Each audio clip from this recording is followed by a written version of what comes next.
is a Remnant Fly number 5, continuing the series of Remnant Flies that I'm doing. If you don't know what a Remnant Fly is, I will put a link in the upper right there, I think for you, left for me, to the introductory video, as well as you can take a look on the YouTube channel and on the website for past Remnant Flies. It just gives you an idea. Basically, it is a fly that is just kind of dreamed up, thought up, as I look through a box of small snippets and remnants from other flies that I've got hanging around, and I grab some things with some ideas in my mind and slap it together on a hook. The fun part is it's a one-off, so this is the only time this fly has ever been tied, for me at least. I'm certain there are others similar to this, but it's not rehearsed or anything like that. Everything that I'm doing, this is the first time I've done it, and it's kind of fun. A lot of times you get so busy tying flies for production or for other things, even to go fishing with, and you want them to be just right. This gives you the opportunity to just sit down and kind of put something together that who knows if it's going to work. And then you get out and fish it and see, oh, I like this on it, or I like that, or this doesn't seem to work, I'm going to change it for that. Over time, maybe you develop a really nice looking fly and a nice fishing fly. So this is the Remnant Fly number 5, and I'll go ahead and get started.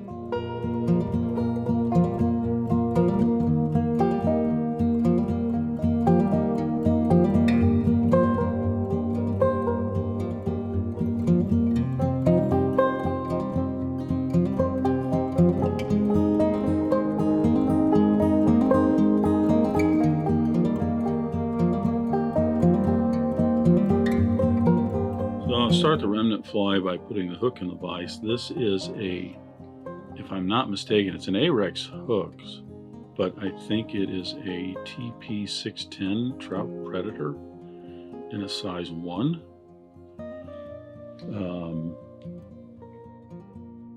Don't quote me on that, but like a TMC 8089 would work.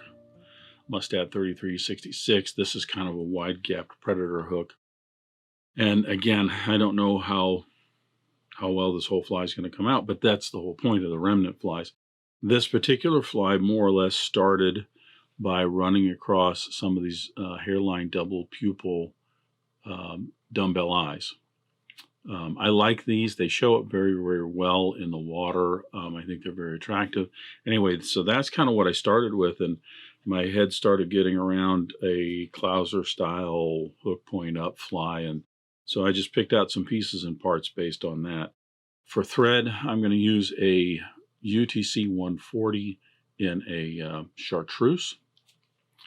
And like a lot of these flies, I'm going to start my thread maybe an eye length behind the eye of the hook. I'm going to go ahead and make a couple of bumps here, just to have a little trough for the dumbbell eyes. I want those dumbbell eyes a good eye length behind the eye of the hook, because I'm thinking I'm going to palmer a hackle up here to put a little bit of a collar on it. So I'll tie in the double pupil eyes. I'm kind of going with an overall Chartreuse on this simply because that's the color of the eyes. You could go with a red or round, or you could use the Chartreuse even with other colors. Olive works pretty well. Even all black would work well. So I'm going to wrap those in and get some wraps around all the thread. Then I'm going to bring my thread down to the end of the hook shank. At this stage, I'm going to put a little head cement right across the threads for those dumbbell eyes. This just to help soak in.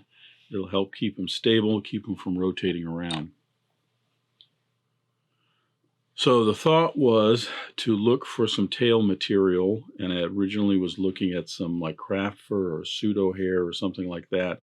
Decided to go with a little bit of a barred zonker. Since this is already, it's probably a little bit longer than I want, I'm going to want something about a hook length long. What I'm going to do is just trim the end of this, and then that's where I will tie this in right at the back of the hook shank here. One thing is I'm going to cut this a little bit shorter. Keep in mind that this, probably the way it is right here, the rabbit will probably foul in the hook shank. There's some things you can do to keep that from happening. Putting a piece of monofilament in first, and then either running the monofilament into the leather portion of the zonker and on up through it, or even just super gluing it down to there, will help put the hinge point further behind the bend of the hook and less likely to foul. But I'm not taking that step right now because I'm just trying to throw something together. So as I said, this is going to be longer than I want, and even to help the fouling, I'm probably going to shorten that up. So I'm just going to take a razor blade, maybe about a shank length down. I'm going to go ahead and just cut that skin. That's just going to give me kind of a shorter, little stubbier tail. It's kind of the fun with the remnant flies is you just get some things, you get your head going around something, and you get some things and start throwing them together just to see how they're going to turn out. Now I'm going to throw in some rubber legs on the back of this, simply because warm water flies all do great with rubber legs. I ran across these are a Hareline product. They're called a Magnum Predator leg. And I think the reason that they're called a Magnum as opposed to like a regular Sili-leg, I do think that the legs, the width of each leg is a little bit wider. But what the big difference that makes them a Magnum is that they are very, very, very, very long. These are probably a good 12 inches long. So, I mean, even if I hold the back of my shirt, you're not going to see the whole thing in the camera. Very, very long. But I grabbed these because they were there and because of the fact that I do think that the rubber leg's a little bit wider than your standard Sili-legs. I'm going to do both a Grizzly or a black and white leg as well as a Chartreuse here.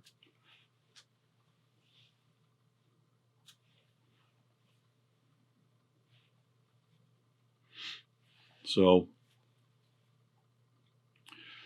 what I want to do with these, just to simplify this, is I'm going to go ahead and bring these up underneath the thread, maybe a little bit long, bring them over to my side. Okay, then I can either shrink those down by pulling to the left, or actually that's going to grab the thread. I'm just going to tie it in and I can trim it later.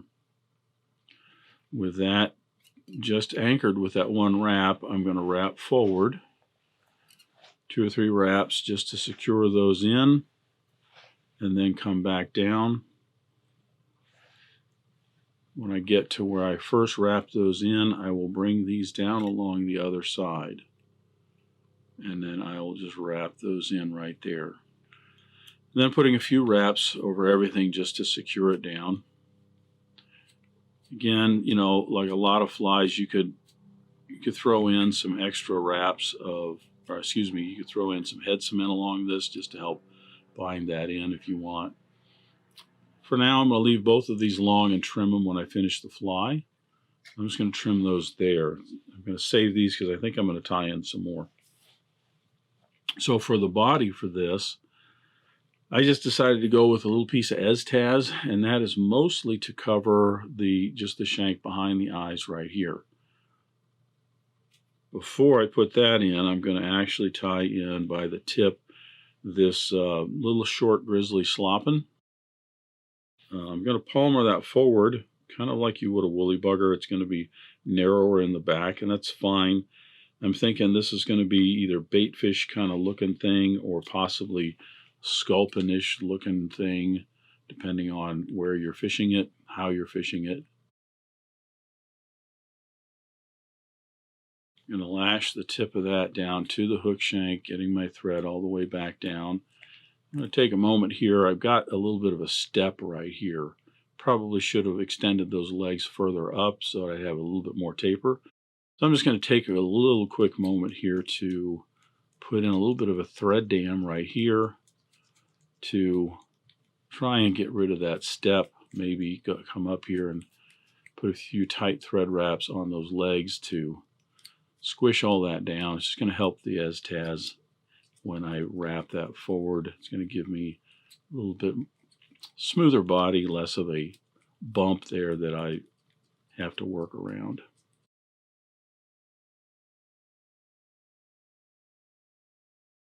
And again, that's kind of the idea with these remnant flies is you're just throwing something together, thinking on the fly, and you do this, and then along the way you're thinking, oh, I should have done that, or I could have done this that way, or this material tied in done this way would make this even better. So hopefully it's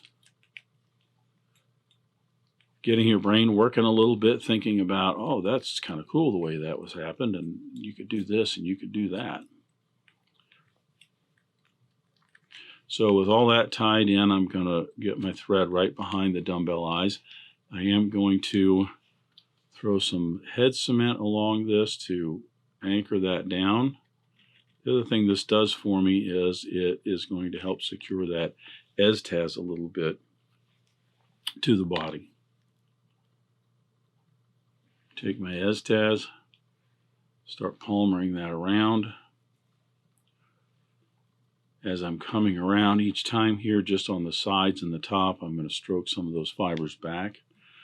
Don't think I necessarily need to get exact touching turns here. I think if I got a little bit open, that's fine. We'll see how that hackle fills some of that in.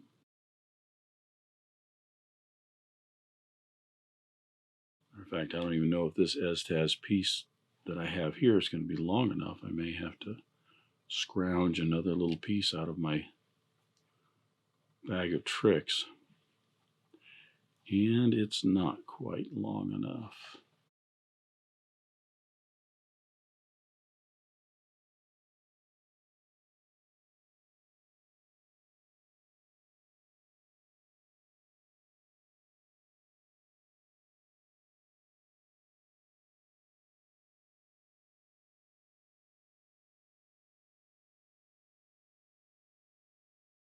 Scissors having a hard time there.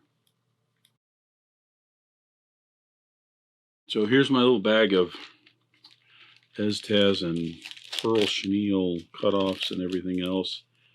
I think I got another one here that might be long enough. Got some other colored pearl chenille in here I could use. Yeah, that won't work.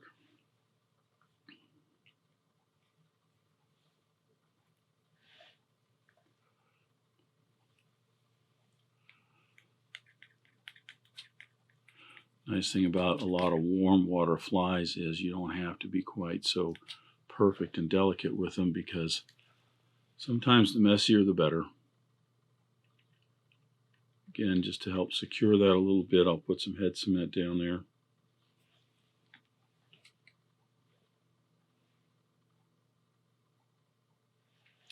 And continue on as before.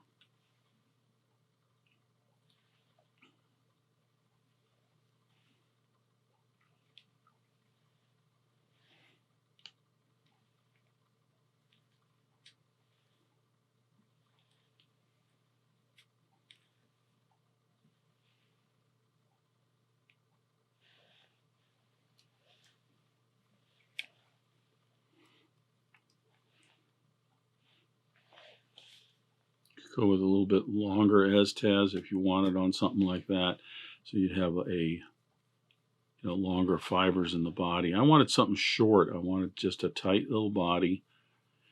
Oh, that's funny. I didn't think about that. With the eyes here, it's going to ride hook point up this way. I should have probably tied this in the other way around. There you go. Lesson learned. So now I'm going to take that Schlappen and palmer this forward. It's kind of like a woolly bugger in an open spiral. I want to have enough to get a wrap or two right behind the dumbbell eyes with some of those longer fibers. That'll help kind of fill that space in just a little bit. There you go. At least that's my thought.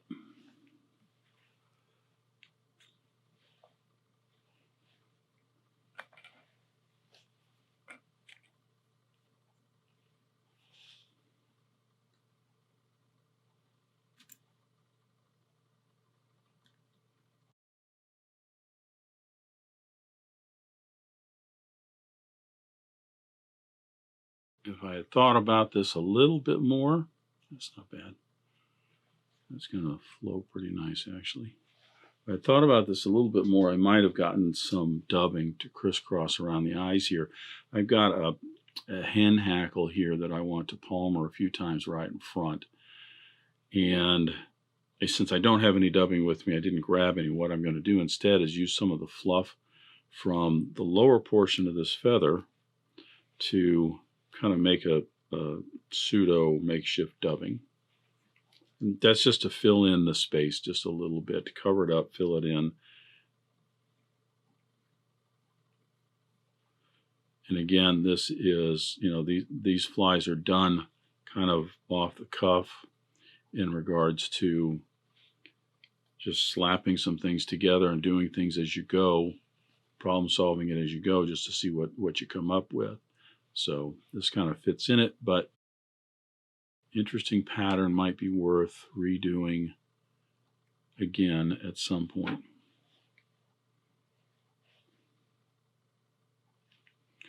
So I'll get that out of the way, and I'll get a couple of wraps of this marabou in here. I should say this fluff, maybe a little bit more. Also, by the way, this fluff that we normally just get rid of and disregard, often, and even off the marabou feathers, can be a pretty decent little dubbing in a pinch, or even not in a pinch in a regular old fly. So there we go. So this is turning into kind of a sculpin-y thing. Yes, let me undo this, because I just realized I wanted to put a couple more rubber legs right in there. So I'll take this off and still use it.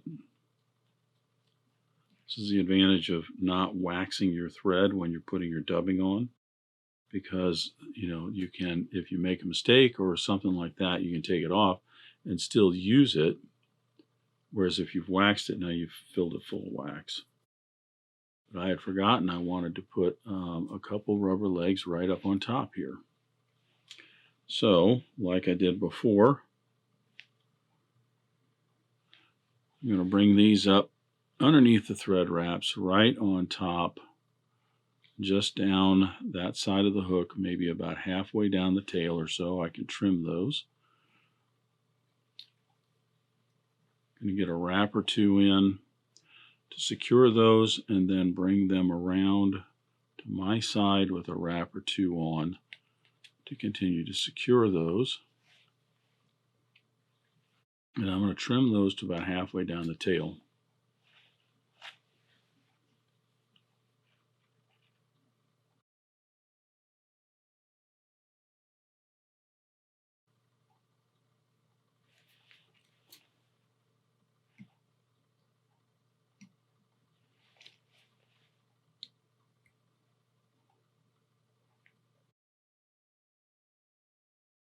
Now we'll go back to this fluff for our dubbing.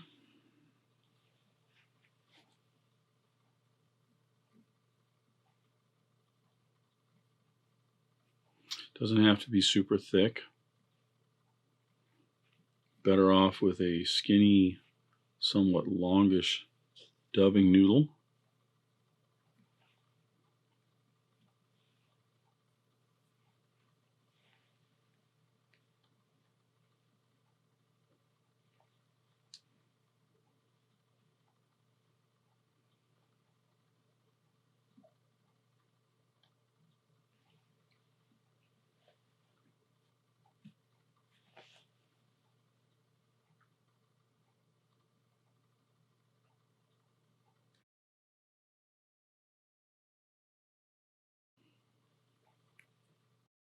I want to get just a little bit more on the underside there. The thing is if you wanted to, you could forego that and put a little UV or epoxy or something around those eyes, kind of fill that in and bulk that out a little bit.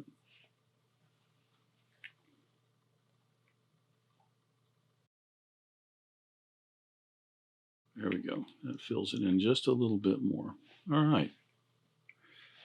So now I probably want to get maybe 3 or 4 turns, and I don't mind the longer fibers on this.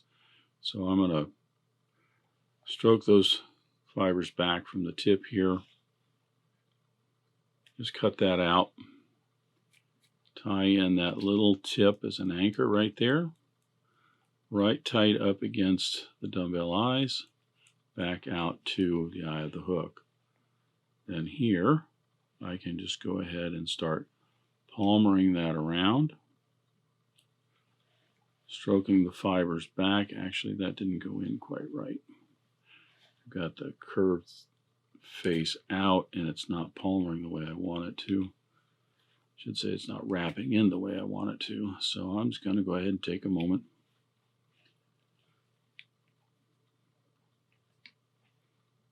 There we go. So we'll turn that over. You know, anytime you're tying a fly and the material's just not doing what you want, take the time to go ahead and retie it, or even get another feather or another clump of fur, whatever it is. I am going to use my Hackle pliers, excuse my reach, because you're better off just taking the time to go ahead and get it doing what it is you want.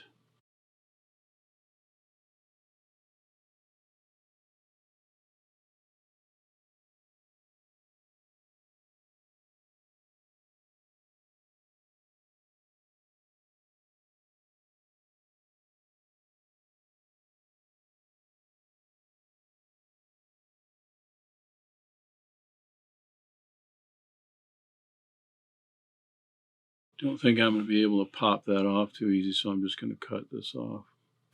There we go.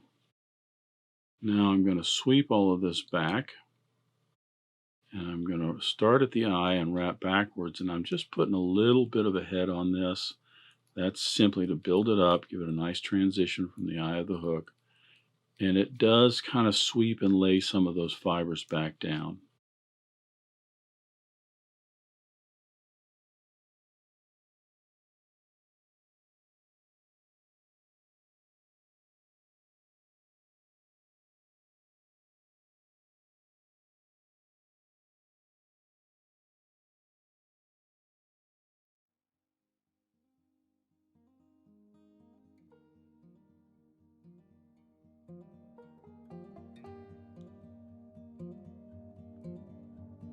Lip finish in there.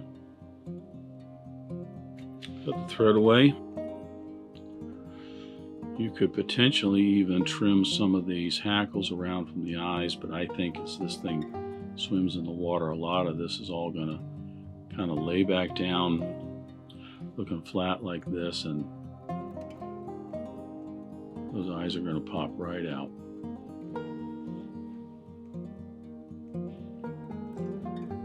Last, I think I'll go ahead and trim these legs, the back legs, and I'm going to trim those just the length of the rabbit here.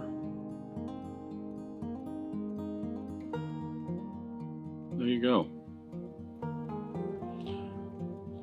Some head cement on that, and the Remnant Fly number 5 is done. Could use some marabou in that tail if that's what you have. You know, as I said, I just didn't think about it ahead of time that when I tied that in with the rabbit skin, the fur facing up this way, it's actually going to ride in the water like that. Probably should have tied that in the other way around.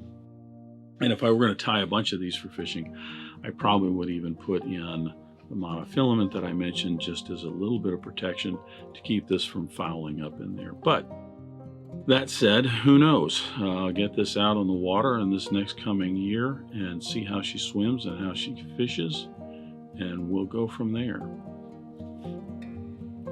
So that's the Remnant Fly number 5. Thanks for watching. Hope you enjoyed that.